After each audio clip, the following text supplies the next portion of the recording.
All right, we're trying out this another thing. It's strapped on my chest now, this camera. So, I mean, the situation is that it should be pretty problem free, right? And have it strapped on with a what it doesn't matter. John, could you smile? Sorry. It's okay. This is like a new angle. It seems pretty low. As long as my nostrils don't show up in this stupid thing. Did I forget anything for the kitchen? Nope. So the thing is, I'm always wired for sound now. It's crazy. And John, we have to put this somewhere where I can reach it because every time I come to this window. All right, here's what we're gonna do. We're gonna put it in the drawer. All right. Praise be God and Mother. What's that? What is that in the way? It's the ceiling. Don't worry, honey. Everything's good. So now we're gonna just be looking at the ceiling? That's stupid. We have to deal with it. Just put this right in here. You want to show it? No. I got too much to do. To show stupid things like this. Doesn't fit in there, John. If you don't start smiling a little bit, do you want to show it? Sure. Doesn't fit. Okay. Ceiling. Okay. Oh, are you getting better at this, you think? Yeah. You got to get your whereabouts so it doesn't fit in this drawer. No. Ow!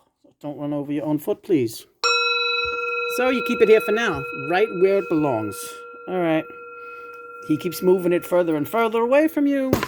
Don't start. Don't start. The cats do not knock it down. They can't knock it down.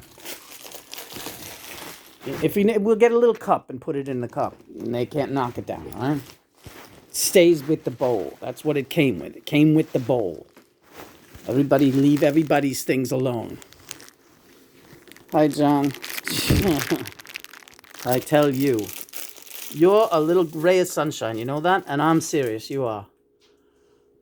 Hello, Lena. Hi, Sandy. Kevin gave you that scarf. Boy, he really hides these days, don't he? You tried calling him a couple of times to ask his advice. He's scared now. Oh, you're not giving me money? Oh, I'm not interested. Okay. I'm hiding with my crazy little girlfriend here, the healing weirdo therapist that molests people. Yeah, that felt like a molestation. Yeah. I was like, she gets paid to do this? Like, get away from my vagina. Yeah. This therapist at Armand DeMille's office, yeah. That's why that office tanked once Armand was gone. Everybody there was insane. Right, including Kevin, by the way. Really? Yeah. Oh, he was nuts. Really? Yeah. Verified lunatic. So why did Armand have people like that working for him? People like that are, they're everywhere. They have to work at a job, right? Yeah. Doing carbonara today. Yeah. So he fancied himself a therapist. But let me tell you something. How's he doing now as a therapist? Well, he's not really doing so good, right? He didn't bother calling you back. You frighten him. I frighten Kevin. I do. He's a guy that doesn't really like the truth so much when it's pointed in his direction. That's his story. He liked being a buddy pal to you, and he especially liked you. He liked hanging out and looking at you. Or talking to you. He loved your voice. Oh, don't start with this. Well, you were the draw. But then Christopher's money was the draw, too. Yeah, that's the feeling I always had. Like, this guy's in it for the bucks. Especially when it was like, oh, okay, well, if you can't make it into the office, that's all right. You can call me on the phone and I'll still charge you $100 an hour. Yeah, that's unorthodox. And that's unprofessional. And he took advantage of the situation. And he knows it. Yeah, he knows it. Yeah, and he was addicted to that money, and he really didn't want to stop. Like, when I nixed it, I was like, no. Not calling anymore. We're not going to talk to this fucking idiot on the phone anymore. He's not helping. He is absolutely useless. So why did you expect him? I just figured, he's always claiming that he loved Chris so much. So it was like, I wanted to call him and say, hey, what's up? And just kind of run a few questions by him. And, who knows, maybe even utilize his services again if I thought it would be useful. Even for me, but forget it. And, I have the best team anyway. I don't need that idiot. But I thought, maybe Christopher could use him during this time of stress or something. I wanted to recommend him to Christopher's nephew, Theo. And because that guy's in real trouble, like psychologically and emotionally. And he seemed like willing. Then he called me back. Because he smelled money. Yeah. He smelled money. That's it, isn't it? Yes. Everybody's getting the wake-up call.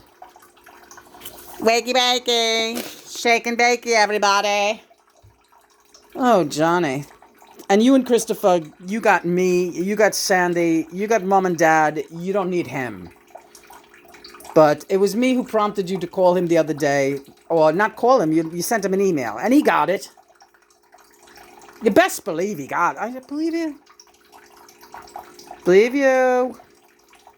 Going with the crab today, right? Since everyone's kind of crabbed out. Is everyone crabbed out? Everyone's crabbed out. You gotta fill that salt shaker too. It's going bad, that thing. It's going wrong.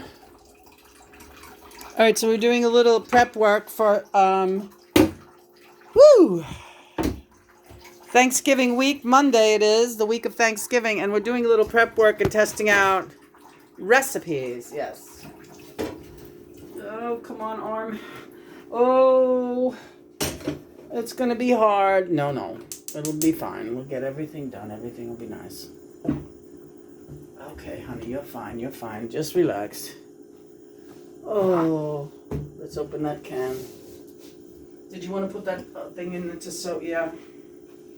She's got this loofah thing. You want to show it? Product placement! It's the best thing to show it with. I'm going to do that. Hold on. A couple of product placements here. We showed the noodles already, but we'll show them again. And the Himalayan pink salt. Right. Any brand, as long as it's the organic Himalayan. Saltworks happens to be an excellent brand. With a name like Saltworks, they better be.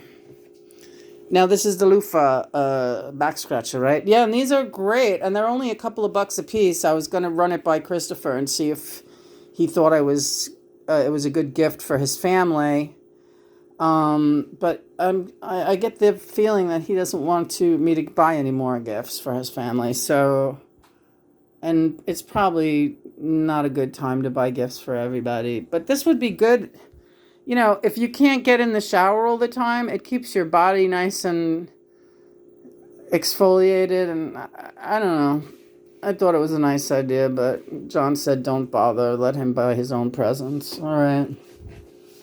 Anyway, what's going on? Oh, so I have to soak that in soapy water because we used it for a couple of days, and even though that looks very clean, that little thing, you get your skin cells on there. It's like the dream I had last night. Mutilated skin everywhere. So you have to soak it. We got this great soap. Product placement is going heavy this morning. Product placement is going hot and heavy. Look at that. The flame just went crazy when I said that. Dr. Bronner's. You all know Dr. Bronner's Peppermint Castile. Try the citrus hemp. It is out of this world. Yum, yum. It is great. If you like anything with that citrus, forget it. You're like fucking insane if you don't get it, right? Yeah. All right, so now this is soaking nice in there, and that's a good thing. That's a great thing. Why is that pot making that snapping noise, John? I think there's a little oil on the bottom of it. Oh, see, that's not good. All right, well, relax. That is not good. I don't like that. not washed properly.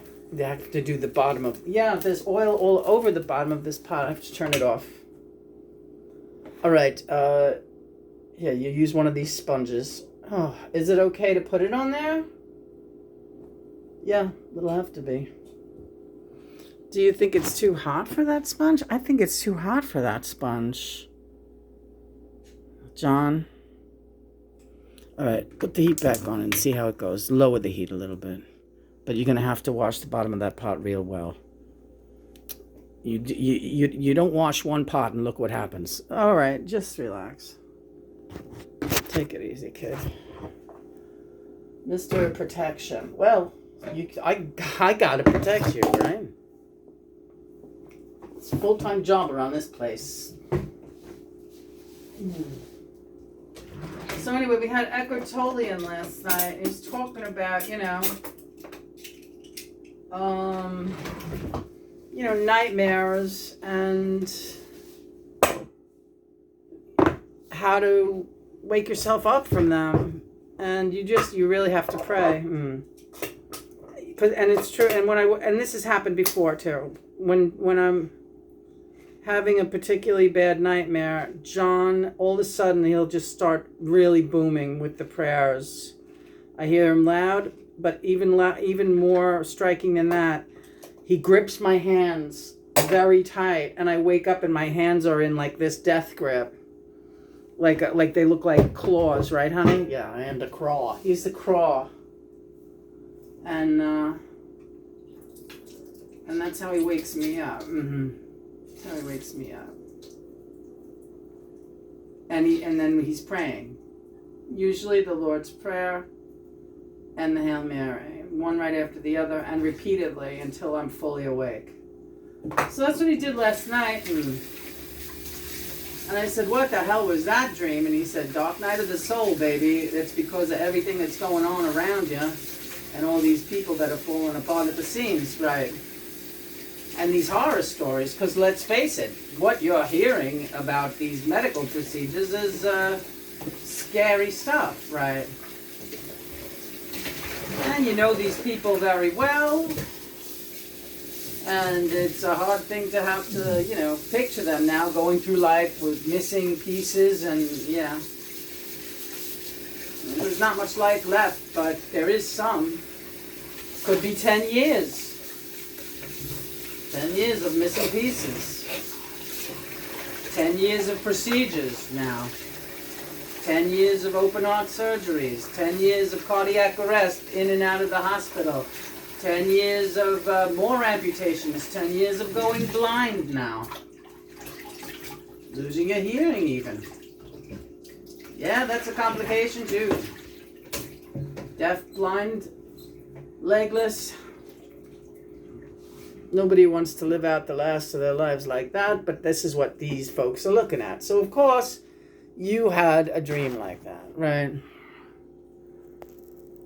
And how did you... Well, again, I was trying to hide. I was trying to, in the dream, I was trying to get out of the way. I was in the golf course, and I was, hiding underneath bushes, and who... Did you remember the little horsey? Yeah, all of a sudden, my dogs were there, and they were trying to keep me calm, and I was just, trying to protect them, kind of oh, my God, don't, please get out of the way. I didn't want all that shit and blood to fall on them. Yeah. And I was very concerned, come on, guys, let's huddle here under this little, a little cove, sort of, muddy little embankment that, and the body parts were sliding down the hill beside me. And their faces, and they were like, and sounding like my father-in-law when he's screaming when they were taking him up and down the stairs. Which, by the way, if they don't put a ramp on that front step, they're insane. Steven went through all this fucking problems to build a ramp, and the second time that guy had to go out of this house, he was screaming like a motherfucker on the front porch, and they didn't use that ramp? What happened there? The ramp is in the garage. This man is screaming his balls off. All the neighbors are like, holy shit, man. What are they doing to that guy? And this is a guy who always tried to keep up appearances his whole life. It was very important to him. And now he's screaming on the front porch every fucking minute they have to take him somewhere. Screaming! Crying! No! No! And this is what everyone hears. The whole neighborhood, you could hear him for blocks. And they have a ramp in the garage. And every time that guy there's a plan to take him in or out of a hospital, the dude who built the ramp is not around. He's over at Lauren Lee's house or some motherfucking thing. If I have to hear that man screaming one more time. Is his wife going to be screaming now when she comes home? I don't know. She's the one who keeps nixing all the ramp projects. So let's see how she feels when she gets home now. She's going to want only the best for Nettie. That is what she will want.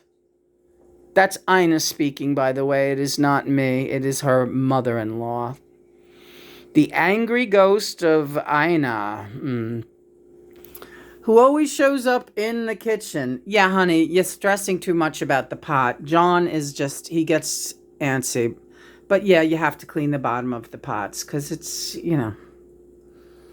Plus, that's a nice pot. Yeah, it's treated very nicely with that copper enamel. You don't want that to get yucky on the bottom. Don't worry, you caught it in time. You soak it good, everything will be good. But yeah, this is horrible for me to watch, Lena. Watch my son go through this. This is her son we're talking about. That's experiencing this horrible dark night of the soul and a nightmare. A living nightmare that he cannot wake up from. And he can try to put on a good face, like my idiotic fucking mother, my biological mother, said, oh, well, we called him right away as soon as we found out about it. Oh, I'm sure he wanted to hear from you, you fucking asshole. I'm sure he couldn't wait to talk to you while he was laying there, fresh from the hospital, screaming. Hi, I just want to say we love you so much. I am so worried that we care about you. Something I never heard coming out of her mouth, by the way, when I was crippled in an accident or otherwise in my life, when I was suffering flashbacks from her husband sodomizing me. I'm so sorry, Lena. Never. But she right away got on the phone. Ted, my life is falling apart when I heard about you. Now, John tells me that my father is really starting to suffer from dementia. I wouldn't know that because I haven't seen him in 7 years. But my mother is I haven't seen him in 10 years. But my mother is keeping it like everything is nice and trying to keep it hidden from people. And I honestly know that that's true. If John's telling me that that's true, that's true. Because he was looking a little glazed 10 years ago. And I knew it wasn't just the booze. So I'm sorry to hear about that. But anyway, get back to the other thing. Ina, what were you saying?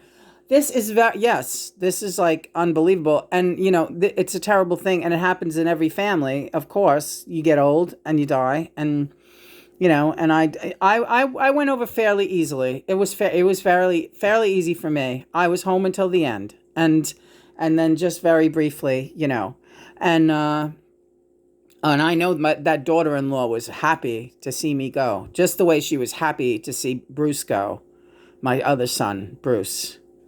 Hi, Bruce. How are you? All right. He's shaking his head. Yeah, it's, I know John wants you to do the stove. Hold on. But I think, yeah, Lena, turn it off. All right, turn it off. Turn it off. You're getting involved with this. That can wait. Well, what you could, no, you can wait. Okay. Thanks. All right. No problem. John? All right. Let's pause the camera for a moment. All right. Not. Bruce is laughing. He does that to you all the time and you fall for it every time. You never want a tape. You used to be amazing with crunchies and all that stuff, Lena. The crunchies? Oh, God. God. Just, you have to laugh. I would hate to see what Sid would have if you were allowing him to do crunchies right now about that family. I would hate to see what Sid would do with that whole situation. You have to laugh. You have to relax. You have to stop taking on their pain. You have to stop letting your insane, crazy parents, your own parents, get to you. And you are never going to get an apology from them. What is she going to say? I'm sorry, I knew Daddy was doing that to you, and I let him. And I knew your whole life was colored by it and destroyed by it in many ways. You had all kinds of addictions and problems because of what he did to you. I know that. And I let it happen. What is she going to say? I'm sorry for that now? They can't. They can't do it, right? So you got to stop getting mad because she's, kissing Ted's ass. She's kissing Ted's ass because he's like the man of the year. She thought he was the greatest man in the world because he was tall and he had white hair. You know that? Because he was tall, he had white hair, and he kind of flirted with her. And that's all your motherfucking needs. Some tall idiot with white hair flirting at her. Right. For 5 seconds, he's her friend for life. Yeah, that's my mother. Yeah. So when she called Ted, of course he did not want to talk to her. Go ahead, what were you just going to say? Oh, she gets off, then my mother tells me yesterday. Was it yesterday or the day before? I don't even remember. It was the day before. I'm losing my mind. She tells me, oh, he's getting the other leg now taken off. Oh my God, he was so happy with the one... with the one leg. He sounded so happy that he had one leg. Oh, God. John's laughing. I'm not laughing at this. It's time you started. It is time you started, little one. All right, well, listen to what you have been listening to. Come on, Lena. All right.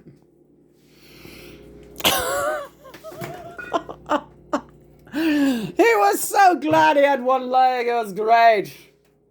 Oh, God. You should have seen him. I bet he couldn't wait to start hopping around. You know, she is so insane. He'll be hopping around before you know it. Maybe he'll come see me, Madeline. I know he likes me. He always had a way about him. Yeah. Hey, you can put that phone down for a second. Get them damn noodles. Well, yeah, so it has been kind of fucking crazy, you know, this whole situation. And at the root of it, you feel very, very concerned about Ted. I do. Because I liked him always the best. He doesn't care about you. He can say it all he wants, but he doesn't give a damn about you. But it's okay. That shouldn't. If you want to care about him, then.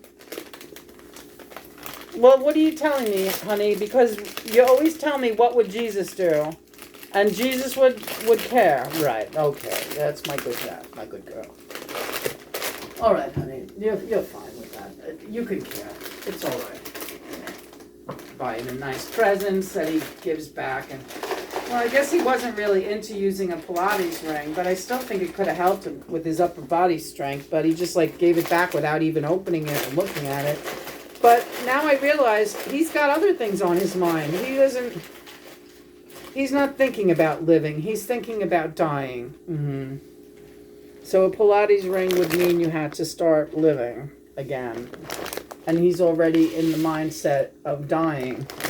But this is an interesting dichotomy because Renee, you're going to listen to anything Renee says? Well, you know, she says, when she saw me on the front porch the one day, she's like, oh, he's doing really great. You know, he's gonna do great. Yeah, right. That's what she said. Right.